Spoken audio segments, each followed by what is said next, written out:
Alright, now I got my color on. It's like a light blue pearl.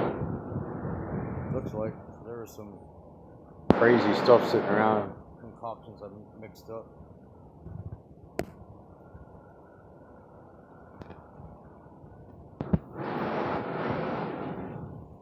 Now I'll let that sit about 45 minutes. I buried her on there, one wet one.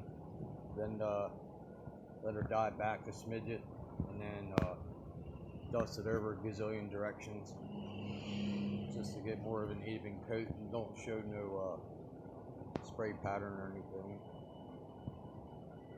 But, yep, I'm anxious to see the clear on that and look at it with the sunlight. It don't look like the sun's going down now.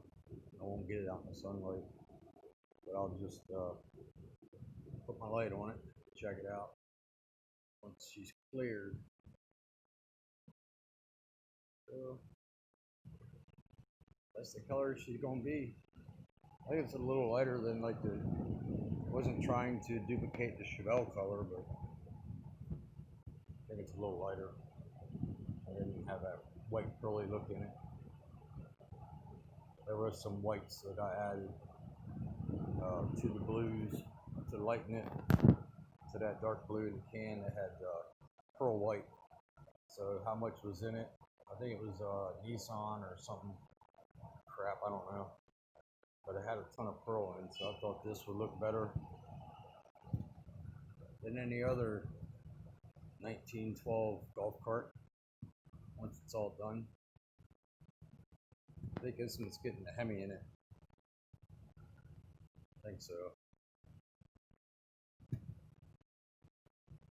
They might not do that. I think they're doing the Hemi in this, but if I'm not mistaken, it might be like a 7-point something liter twin turbo diesel golf cart, I believe. That's why it's mini tub. And this is where the gas tank goes in the back here. You'll see when it's done.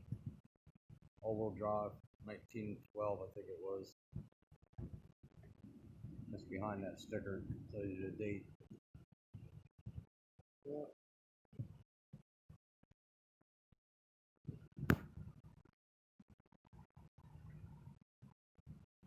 Color will work. Peace. There goes.